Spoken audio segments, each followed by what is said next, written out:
chapitre 32, verset 24. Je vais lire jusqu'au verset 28. La Bible dit, Jacob demeura seul. Alors un homme lutta avec lui jusqu'au lever du jour. Voyant qu'il ne pouvait le vaincre, cet homme le frappa à l'emboîture de la hanche. Et l'emboîture de la hanche de Jacob se démit pendant qu'il luttait avec lui. Il dit, laisse-moi aller, car l'aurore se lève. Et Jacob répondit, je ne te laisserai point aller, que tu ne m'aies béni. Il lui dit, quel est ton nom? Il répondit, Jacob. Il dit encore, ton nom ne sera plus Jacob, mais tu seras appelé Israël, car tu as lutté avec Dieu, avec les hommes, et tu as été vainqueur. Je ne vais pas parler très longtemps ce matin, mais je veux parler et enseigner sur le sujet du secret de la puissance avec Dieu.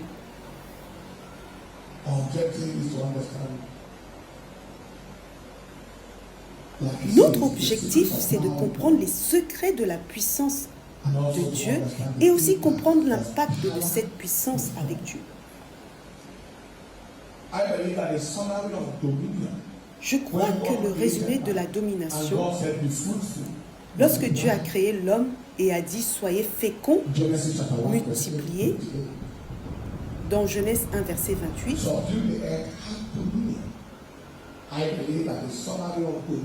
assujettissez la terre, dominez. L'objectif était que l'homme puisse avoir une puissance. Beaucoup de gens ont du pouvoir sur les autres, une influence sur les hommes. Certains ont du pouvoir financier, d'autres ont du pouvoir politique. Mais ceux qui ont la puissance avec Dieu, la capacité d'influencer les choses dans le domaine spirituel,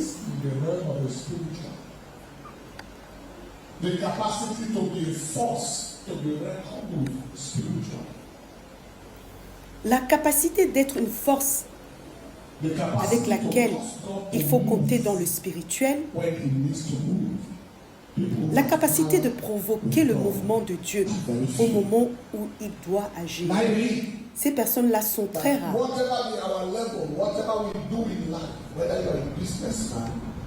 Je crois que quel que soit notre niveau, quelle que soit notre activité dans la vie, que nous soyons des hommes d'affaires, car Jacob n'était pas un pasteur, quoi que nous soyons, si nous sommes enfants de Dieu, nous devons arriver à un point où nous avons un tel positionnement avec Dieu, comme Élie, où lorsque nous parlons, le ciel réagit, les choses se produisent, où notre influence peut mobiliser des anges, où notre voix peut orchestrer des choses dans le monde spirituel. Et nous voyons que Jacob avait une telle puissance avec Dieu. Quels sont donc les secrets de la puissance avec Dieu? Premièrement, c'est la consécration. Jacob est resté seul. C'est une vie consacrée, une vie mise à part.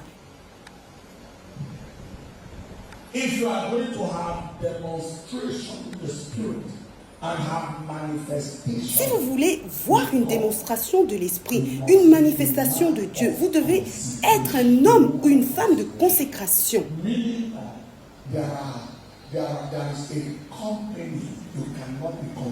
Cela signifie qu'il y a des compagnies avec lesquelles vous ne pouvez pas être à l'aise. Il y a des habitudes et des modes de vie qui ne peuvent pas être les vôtres. La consécration, la séparation, c'est être mis à part. Jacob demeura seul. Il y a un niveau de puissance que vous ne pouvez pas voir si votre vie est trop encombrée par les mauvaises personnes. Il y a un niveau de visitation divine que vous ne pouvez pas expérimenter si votre vie est trop remplie de mauvaises influences.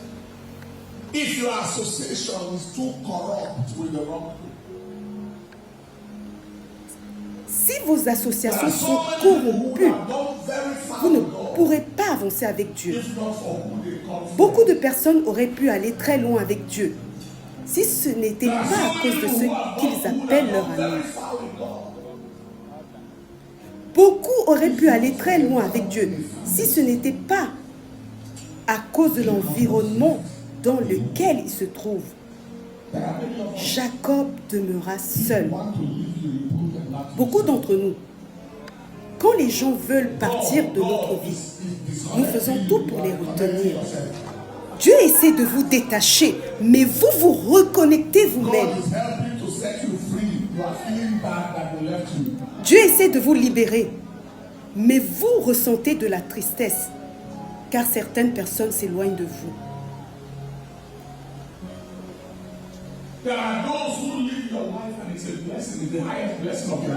Il y a des personnes qui quittent votre vie et c'est une bénédiction. La plus grande bénédiction de votre vie. Avant que Dieu ne puisse faire quoi que ce soit de significatif avec Abraham, il lui a dit, sors de la maison de ton père, quitte ton pays, ta parenté. Parfois même, c'est la maison de votre père qui est un problème pour vous. Est-ce que vous comprenez ce que je viens de dire? La Bible dit que les pires ennemis d'un homme peuvent être les membres de sa propre maison. Cela ne signifie pas que vous devez les haïr, mais vous ne devez pas tout révéler sur votre vie à certaines personnes. Peu importe leur proximité avec vous, vous ne leur dites pas vos projets, vous ne leur dites pas les pas que vous faites, vous ne leur dites pas ce que Dieu fait avec vous, vous ne leur dites pas ce qui est dans votre cœur. Si vous en doutez, demandez à Joseph. Il a tout raconté à ses frères et ils ont failli l'assassiner à cause de cela. L'isolement, la consécration, la séparation.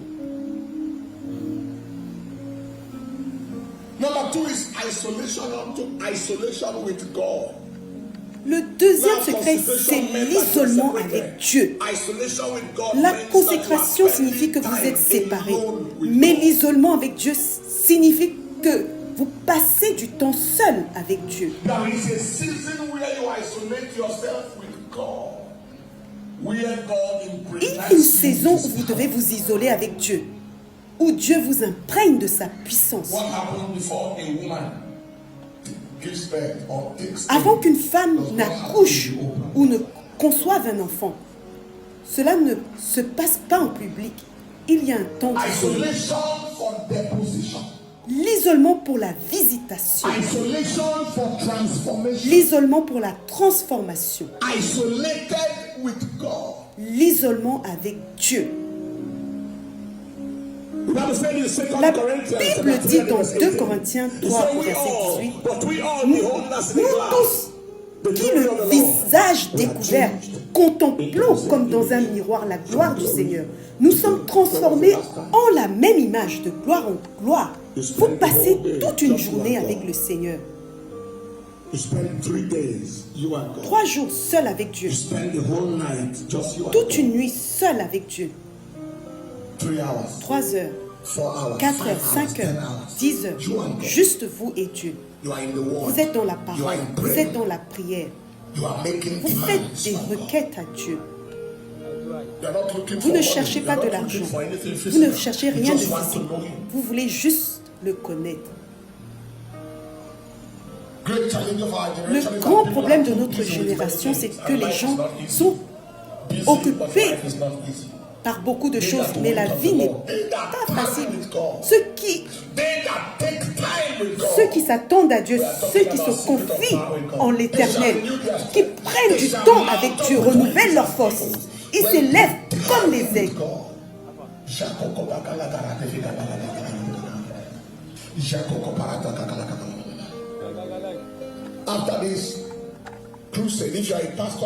Après cette croisade, si vous êtes un pasteur et que Dieu vous conduit à un jeûne de 3 jours, allez-y. Si c'est un jeûne de 24 heures, allez-y. Dites, Seigneur, je sais que j'ai un certain niveau d'influence dans le domaine spirituel, mais je veux monter plus haut.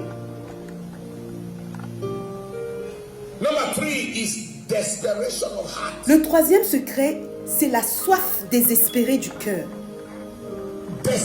La soif désespérée du cœur. Heureux ceux qui ont faim et soif de justice, car ils seront rassasiés. Oh Dieu, tu es mon Dieu, je te cherche. Mon âme a soif de toi, mon corps soupire après toi. Dans une terre desséchée, sans eau, pour voir ta puissance et ta gloire, comme je t'ai contemplé dans le sanctuaire. Psaume 63, versets 1 à 2. La soif désespérée.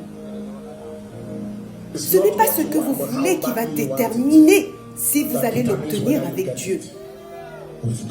Mais c'est à quel point vous le voulez. Beaucoup de gens veulent des choses, mais ceux qui les veulent désespérément sont rares. Jacob était tellement désespéré. Je ne te laisserai pas partir, je ne te lâcherai pas. Cette soif désespérée a produit la manifestation.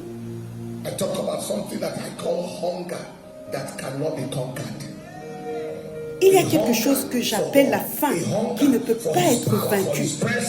Une faim de Dieu, une faim de sa puissance, une faim de sa présence qui ne peut pas être vaincue. C'est un secret majeur de la puissance avec Dieu.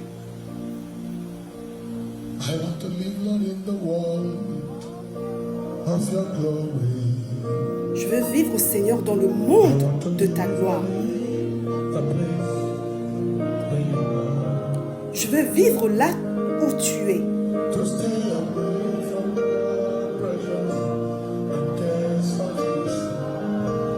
Pour m'éloigner de la pression et de la préoccupation de ce monde. Pour m'éloigner des voies de ce monde.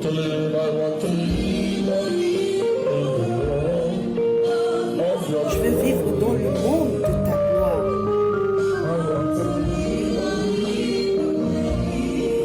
Je veux vivre là où tu es.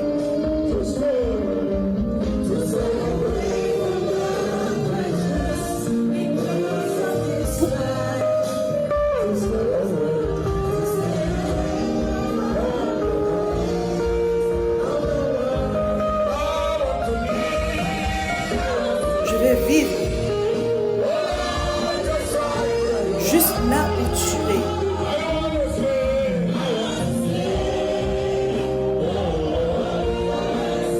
Je veux rester dans ta demeure.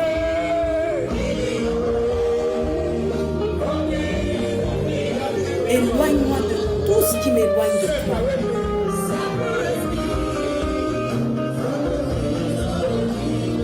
Éloigne-moi des choses qui m'empêchent de te voir.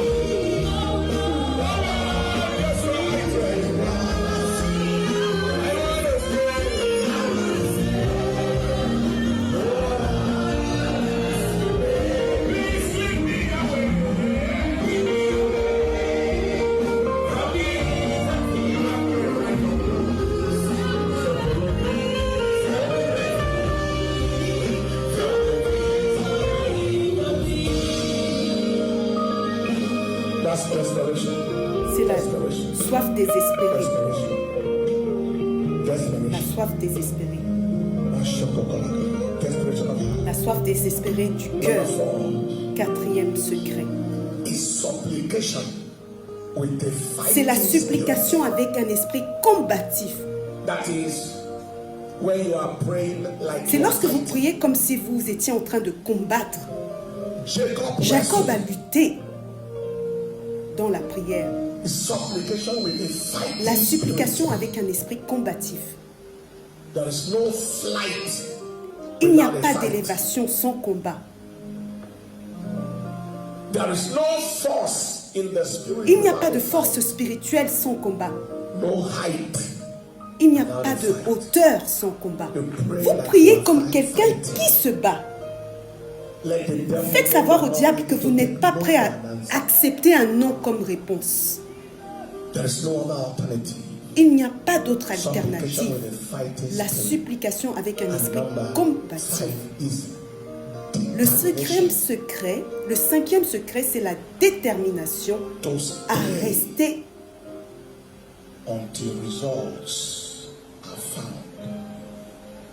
jusqu'à ce que le résultat soit obtenu. Restez jusqu'à ce que le résultat soit obtenu. C'est ce que l'on appelle la persévérance. Je ne bougerai pas. J'attendrai jusqu'à ce que mon changement arrive. Job 14, 14. Si un homme meurt, revivra-t-il? Tous les jours de ma vie, j'attendrai que mon changement arrive. Quelque chose doit finalement changer dans ma vie. Quelque chose doit changer dans ma famille. Quelque chose doit changer dans ma destinée. Je ne reculerai pas. Dites, je ne reculerai pas.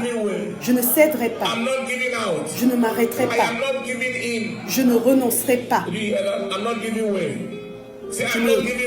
Dites, je ne reculerai pas. Je ne céderai pas. Je n'abandonnerai pas. Je ne renoncerai pas jusqu'à ce que le changement arrive. Je refuse de céder. Je refuse de m'arrêter. Je refuse de me rendre. Je refuse d'abandonner jusqu'à ce que quelque chose arrive dans ma vie. Au nom de Jésus. Prenez la décision de persévérer. Jacob a persévéré jusqu'au lever du jour. Et au lever du jour, quelque chose a changé. Quel est le résultat de la puissance avec Dieu? Premièrement, la rupture des cycles maléfiques. Jacob était enfermé dans un cycle maléfique d'épreuves qui devait être brisé.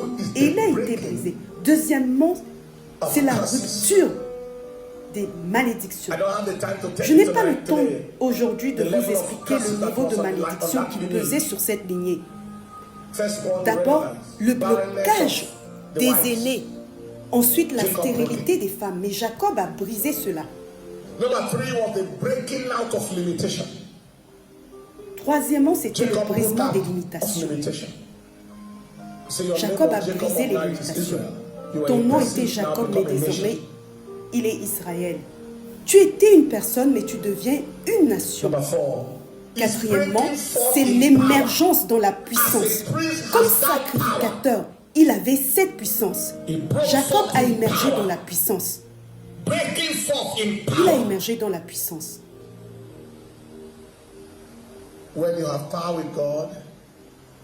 Lorsque tu as la puissance avec Dieu, elle éclate partout où tu es. Cinquièmement, c'est l'entrée dans la destinée royale. Comme un prince, tu as lutté avec Dieu et avec les hommes. Et tu as vaincu. C'est l'entrée dans la royauté. Cela signifie aussi l'influence, la domination, la royauté spirituelle. Que quelqu'un dise un grand amen. Quelqu'un est-il prêt à immerger dans ces dimensions? Quelqu'un a-t-il besoin de la puissance avec Dieu aujourd'hui? Levez-vous, levez votre main et commencez à parler à Dieu. Seigneur, je suis fatigué d'être là où je suis. Je suis fatigué du statu quo. Il doit y avoir plus.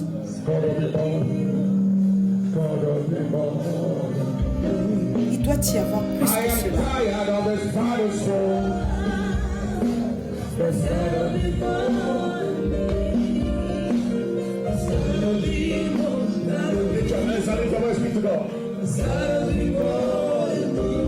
Élevez votre voix et parlez au Seigneur.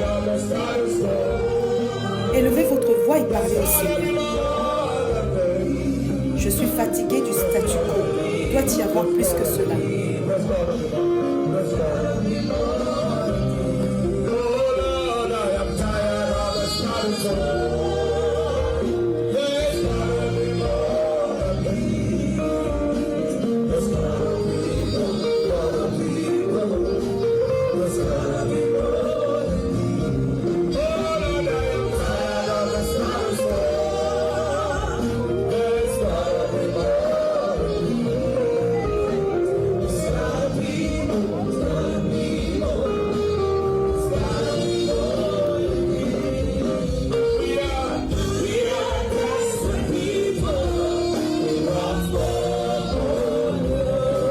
sommes un peuple qui a désespérément soif.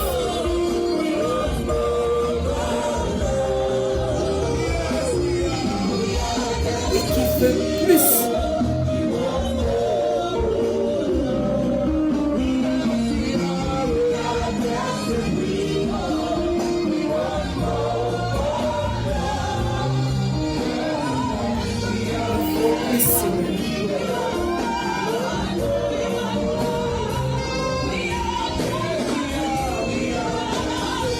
Nous sommes un peuple désespéré qui veut plus de toi, Seigneur.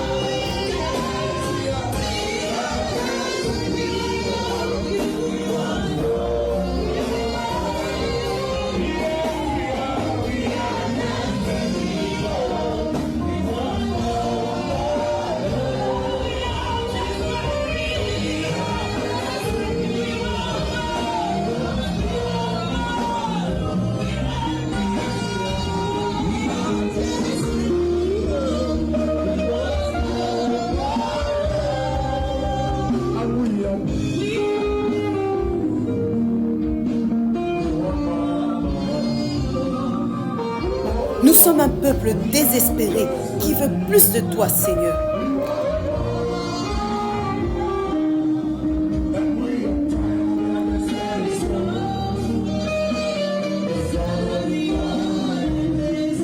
Je suis fatigué du statu quo. Doit-il y avoir plus que cela?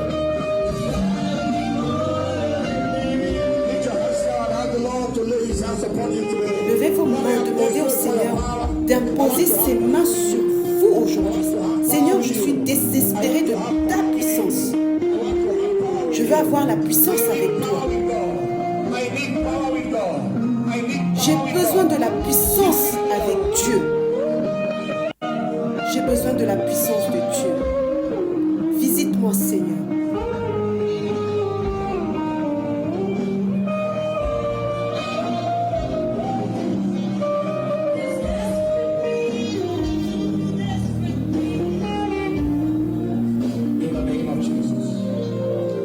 Au nom de Jésus, élevez-vous partout où vous êtes aujourd'hui. Si vous avez besoin de vous abandonner à Jésus à nouveau, si vous savez que vous avez besoin de Jésus dans votre vie, si vous avez besoin du pardon de vos péchés, peut-être que vous n'avez pas répondu à cet appel